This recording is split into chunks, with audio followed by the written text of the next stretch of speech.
Hello, welcome to this episode of the Martial Truth Podcast. Fear. But before we move into our topic, let's click that like button, share, subscribe if you're not a subscriber. Closing in on 15,132 members as of monthly members as of this recording. New material being put up all the time.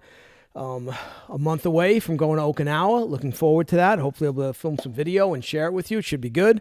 And next Thursday, November 14th, I'll be appearing live on the Kick, Punch, Choke podcast. So we're going to be reversing things. I'm going to be sitting and being asked questions. All right. So it should be good. I'll put the details of that in the description. Hopefully some of you can tune in and watch, and I'm sure it'll be a lot of fun. I'm looking forward to it. All right. So without any further ado, let's talk about fear. So fear. What kind of fear am I talking about? Am I talking about the fear of you got to make a shot on the golf course and, you get tight, you get nervous. Are you going to make that shot? Are you not going to make that shot? The fear of you're on the verge of bowling a 300 game and you've got one strike to go. And now, your body starts maybe trembling a little bit. And yeah, this is all an example of fear. But the fear I'm talking about is fear in a life and death situation. So a couple of things we need to consider. One is, one of the reasons it's incredibly important that we drill the techniques till they become second nature is because of what goes on when we engage in a life and death combat situation. Okay. And when I talk about life and death combat, I mean, at the minimum, there's a chance you'll be seriously injured. So seriously injured or dead. Okay. So again, facing someone armed with a knife, facing someone armed with a gun, I think you're probably going to be pretty afraid. I'm not kidding myself in thinking that if someone gets the drop on me and puts a gun in my chest, that there'll be no fear. I'll have no fear. But what I can tell you is I've learned to control that fear. And it's important to learn to control it. Because again, as I've discussed in previous podcasts, there's a lot that goes on with your body when you're involved in a life and death situation. Okay. Your heartbeat obviously increases.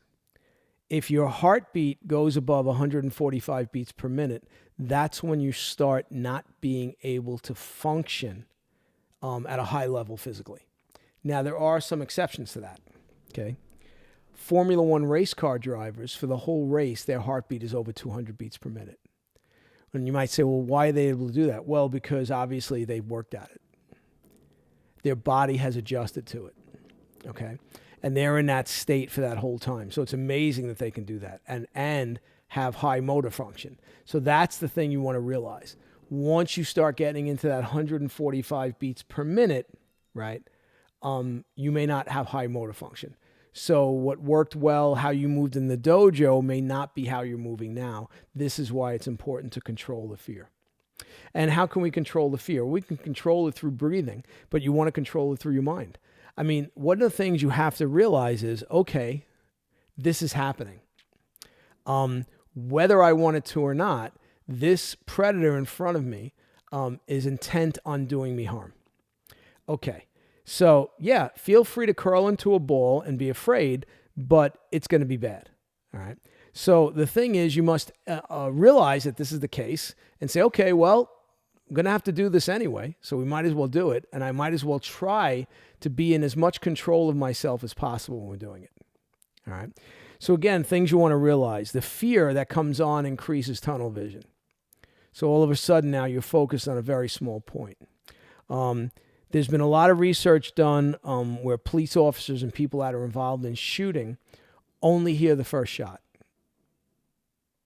and then don't even realize that they fired multiple shots, that the criminal fired multiple shots at them, that their partner fired shots. They only remember hearing the one shot. And then afterwards, when they check their guns and their partner says, oh yeah, I fired 4 shots too. Oh, I just checked my magazine. I fired 6 shots. Oh, by the way, the criminal fired 4 shots. I only heard that first shot. Okay. So auditory changes. So when the fear reflex happens, all these things are happening, okay, in your body, all right? And who knows why it does it. It may be that the body moves senses to other senses. Sense the eyes, maybe it moves to the eyes, takes a little bit away from the ears. Who knows? More research needs to be done. But you need to understand that these things are real. These things happen, okay?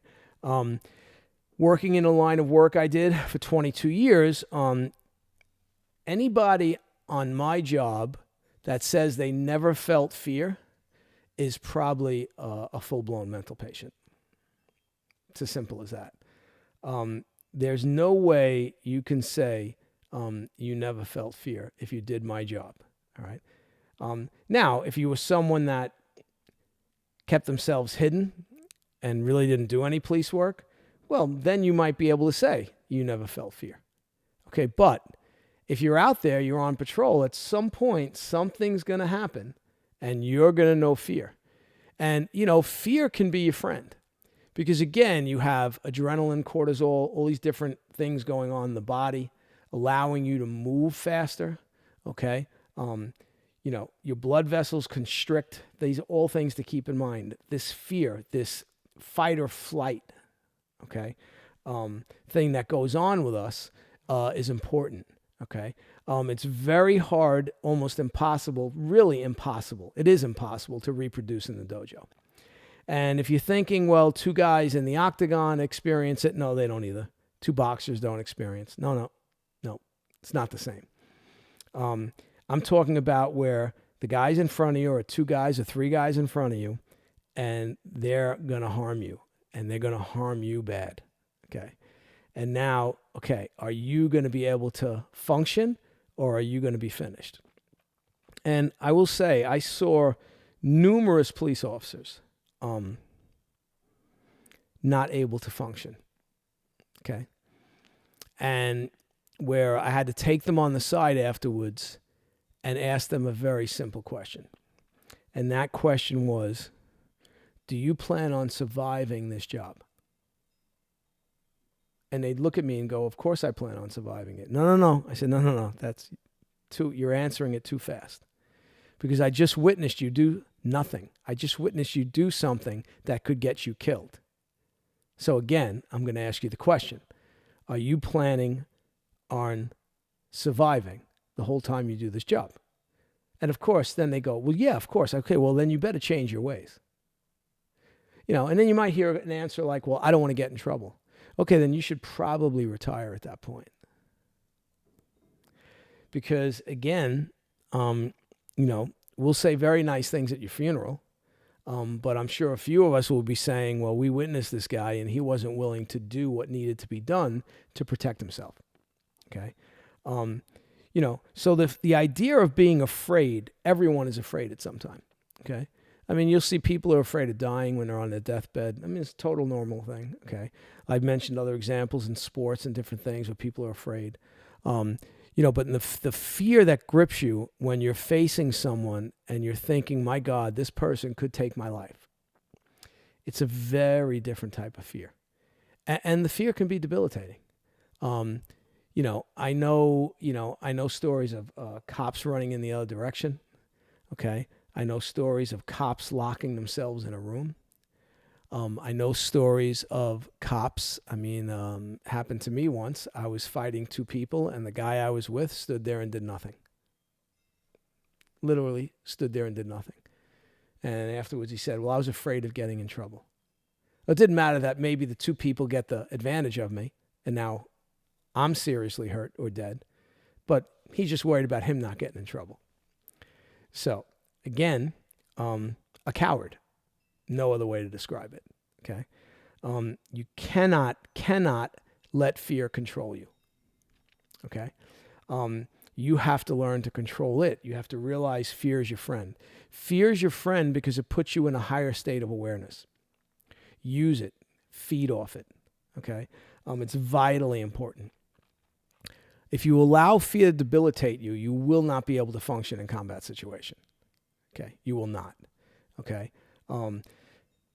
I've seen people, and not just cops, but before I was a cop, when I was a teenager, I saw guys that trained in martial arts, right, and square off with someone, in a little bit of fisticuffs, and this wasn't even a life and death situation. It's two teenagers, getting into a fight and then going their separate ways. And watching a guy punch the guy in the face and the other guy not even moving, like he never moved. And I immediately thought, wow, but you've been training in martial arts all this time. Like, you didn't even move. Like, he just punched you right in the face. And I was like shocked, right? And again, back then, I don't know what I was thinking, but now I completely realize what it was. He allowed the fear to take total control of him. If you allow that fear to take total control of you, you're finished. So let me give you some examples. You're facing off against someone who's clearly intent on harming you physically. Whether it be they have a weapon, they don't have a weapon, there's two of them, there's one of them, whatever. But you're not walking away from this. This guy's going to try to seriously harm me. Okay. Well, if all you're thinking about is what happens if he hurts me, what happens if he hits me, what happens if this, what happens if that, you're probably going to be finished. You're going to be finished. So you should be standing there, reading your opponent, and getting ready to deal with it. And if that means you're attacking first to eliminate the threat, well, then by all means do that. Because this idea that there's no first strike in karate or martial arts, this is all modern thinking. All modern thinking, okay? You see some of the comments from the old masters, karate is offensive by nature, okay? Chen-style Taiji, the principle is at the touch with the opponent should be finished, okay? So if you're thinking in your brain and worried about what if I get hit, what if this happens, what if he does that, you're not thinking about what's going on in front of you, which is eliminating the threat. You need to be standing there thinking, okay, as soon as this guy moves, I'm taking him apart. And again, it's easier said than done. And I remember the first several fights I had as a police officer. Things didn't always go so great, right? But as I became more proficient and as I became more adept at working in that combat situation, it became easier. There was less fear. To the point where, later on in my career, there really wasn't a lot of fear. All right. However, you're standing on a street corner and all of a sudden someone's firing shots at you. You're walking on the subway platform at 4:00 in the morning and someone's firing shots at you at Sutter Avenue on the L from the housing complex. Okay, that'll get your attention. That'll get your fear reflex up. Okay. But again, what do? Well, don't stand there looking, right? Get behind something that the bullet can't go through. Get yourself where they can't see you. If they can't see you, kind of hard to hit you, right? So you've got to keep your head about you. You've got to stay in the fight. I've seen things where, that being afraid was very close to being a tragedy. And if not for other police officers getting there and helping the individual, or in some cases myself getting there and helping the individual, I had one police officer tell me one time he was in it with a couple of adversaries. And, he's fighting, but, he's having a hard time. He's not trained like me. He's having a hard time. And he told me he saw me coming. And he said as soon as he saw me coming, he knew it would be okay. And that's a great feeling for me, right? So a guy who, he said to me afterwards, he said, Calandra, I was afraid. I was afraid I wasn't going to come out of that. And when I saw you, the fear went away, which was good. It gave him more confidence. He started, working harder at the fight, okay? And we came out on top. They went to jail, and he was okay, right? Fear can make you hesitate. Fear can make you overreact. You want to try not to do either one. Okay. You want to try to keep your wits about you, control the fear. Okay. And it's very easy for someone to say. It's very hard to do when it's real. Okay. First time it happens, it's probably such a shock to you. You're probably going to get caught off guard. You might get hit, whatever. Okay. But once that initial shock wears off, which will be pretty quickly, especially if the guy continues trying to harm you, you're going to have to get back into the fight. You're going to have to put that fear aside, that shock aside, and you're going to have to, get down to work. You're going to have to go to work. All right. And, it's the same thing. You get punched in the face. Maybe you get cut. You're bleeding. You can't allow the fear to control you. You can't be thinking, oh my God, I'm cut, I'm bleeding. No. You must be thinking, okay, I have to stop this individual before he kills me. Okay. Yeah, you're afraid. I get it. Okay. But you can't stop. Okay. Well, he slashed me. He slashed me bad. Okay. Well, he's still got the knife. You're going to have to stop him. You're going to have to rise above the fear, and you're going to have to get back in the fight, and you're going to have to stop him. Because if not, he's going to kill you. So again, simple as that. Okay. A lot of martial arts people walk around with very puffed out chests. Very easy to do when you're in the dojo. Very easy to do. And I find those guys kind of funny, right? Wally J used to have a term for guys like that. He used to call them dojo posers. Dojo posers. And, it's important for us as instructors to be honest with our students. So if you've never been in a fight, that's fine. Listen, there's nothing wrong with that. I mean, you're lucky, good for you, okay? But you need to be honest with your students. Don't be telling your students, well, I've been in a lot of real fights and I've always come out on top. And meanwhile, you've never had a one, okay? Because again, you're being dishonest, all right? I tell my students all the time, if I illustrate a particular technique with a story of me actually using it in combat and show how it worked, what the situation was, right? I always add, but hopefully you'll never have to experience that. Hopefully you'll never know that fear. Hopefully you won't, okay? Because it's again, that's what we want. We prefer not to have to deal with that. But again, if we're going to do real martial arts, if you're doing sports martial arts, do whatever you want, believe whatever you want, okay? Your fear is a little bit different, okay?